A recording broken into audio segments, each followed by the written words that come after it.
talk about the baobab tomorrow. You want to go to the big one? That's right, yeah. Okay. Then we will talk about it.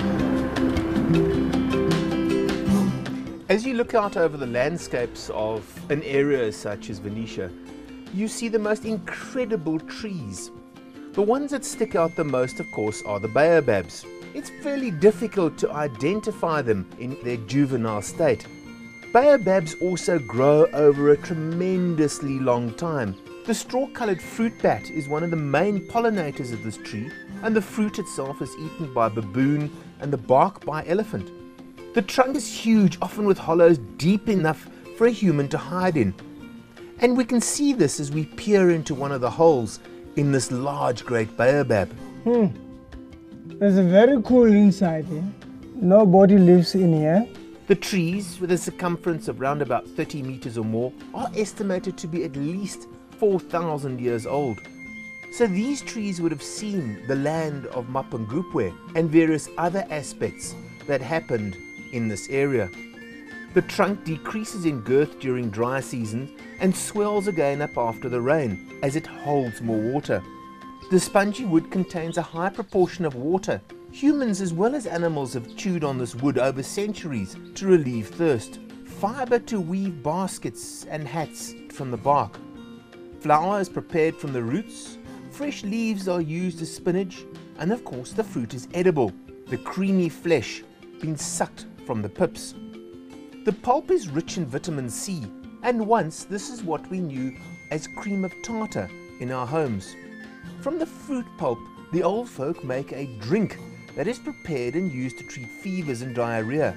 The leaves themselves are also used to treat fevers and reduce perspiration and act as an astringent. Powdered seeds are given to children as a hiccup remedy. They also are roasted and made into coffee. The bark and leaves are a traditional method of treating malaria, dysentery, bladder disorders, and mild diarrhea.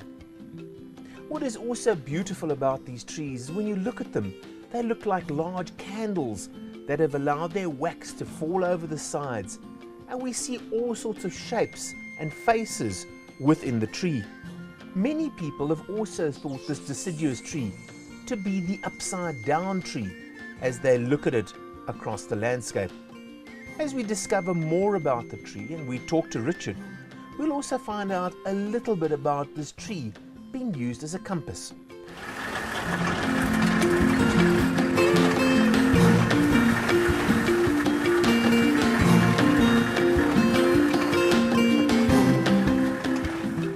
So if we get lost in the bush, then we don't have a compass, then we look for the baobab trees. If we see the red-billed buffalo weaver's nests on the trees, we know that they are nesting more to the western direction.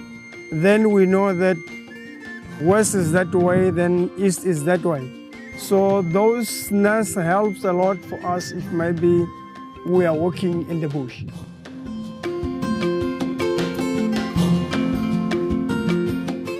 Rich, does the baobab tree have any form of medicinal value or in fact traditional beliefs, myths and legends that are shared by the old folk? At home, the old people, if maybe a woman raised a thin baby, that baby is not strong enough. If you look at the baobab tree, it's fat and big and strong. So it is believed that if a woman raises a thin baby, and then the old woman, they will cut the bark of that tree and boil it and leave it to cool down, and then they will add cold water. What they will do, they will put the little baby into the washing basin. Then they will wash the baby from the neck down the body. It is believed that if maybe you wash the baby the whole body, she will become shapeless. She will appear like a baobab tree. So what they will do, they will wash the baby from the neck down the body so that she can grow fat and strong like the baobab tree trunk.